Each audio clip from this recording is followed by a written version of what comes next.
What's going on, everyone? Today we're going to be talking about the real estate markets.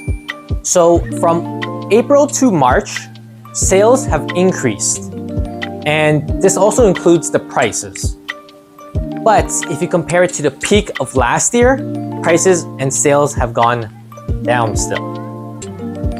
Now, the second thing we want to talk about is multiple offers. They're still here. They've never really gone away.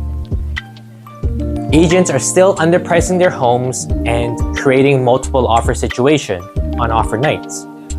Now, that's not necessarily always working. It can actually backfire if you don't properly price the home. I get it, homeowners want to get the most amounts, the best conditions, but make sure you price it properly. Now, with the mortgage rates as high as they are, people are not foreclosing on their homes as some home buyers are waiting for. What lenders are doing for their clients that are on variable rates, they're letting them pay a fixed amount. And what this means though is that the principal amount is being paid off less than scheduled, and the amortization period is also extending. This is some of the lenders that we're seeing on our side. Not all lenders are doing this, but some of them are. Now, with the CMHC, which is the Canadian Mortgage Housing Corporation, say that the home prices will soften in 2023 and that they will pick back up in 2024 and in 2025. So if you're a first-time home buyer, now is the time to really get your finances in order. If you're a homeowner and you want to wait, you can. But remember, if you sell high, you're also buying high. And if prices keep going up, you're also going to be paying more because of the land transfer taxes. If you're in Toronto, you're paying twice, okay? Because it is based on the purchase price. Now, if you sell high and you rent, you may be able to keep the difference in a year or two. But understand that the rental market is very competitive and there are restrictions on what you can do with the property.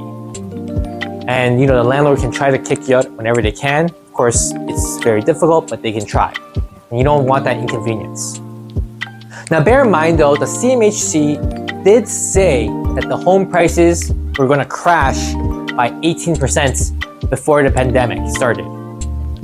But in fact, if you remember correctly, it actually went up by 30%, 40%, even 50% in certain areas. So if you actually waited because of them, you would have been priced out. So really what I'm trying to get at is it's all about the affordability.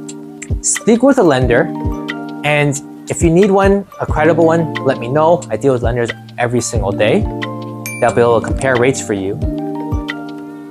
And so after speaking with them, you'll be able to see if you can afford it or not. Especially with how home prices, or food prices, fuel prices, everything's gone up. Despite what the Bank of Canada said. Now, with all that said, let's just dive right into numbers. Let's go. So for the Markham real estate figures, leading the way, detached and semis experienced a 25% and 19% increase in sales, even more than the peak of February 2022. So that's very interesting to note. Now, townhouses did have a dip of 13% on the same time period. Now, in terms of active listings, number of homes available stayed pretty similar, except for condos, where there was a 10% decrease. Now, prices have gone up for all home types, except for semi-detached, which was decreased by 1%. Now, it's still a seller's market, and there's a strong indication because there are very limited homes available compared to sales. And if you watched any of my past videos in previous months, I've always said it was a seller's market, and that it was a seller's market significantly, okay? It wasn't even a balanced market. Now I might have mentioned it was heading towards a balanced market, but I never said it was a strong indication that it was a buyer's market, whereas you might have heard on the news. So it is taking less time to sell a home now in Markham than previous months.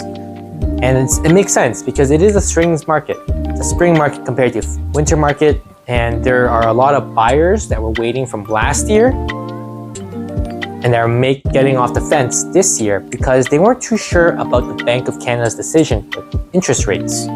So they are more confident when it comes to making one of the largest purchases of their lives. Okay, so that's great for buyers.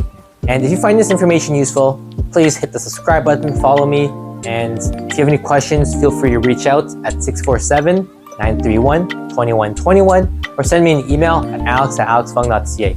Take care. Bye.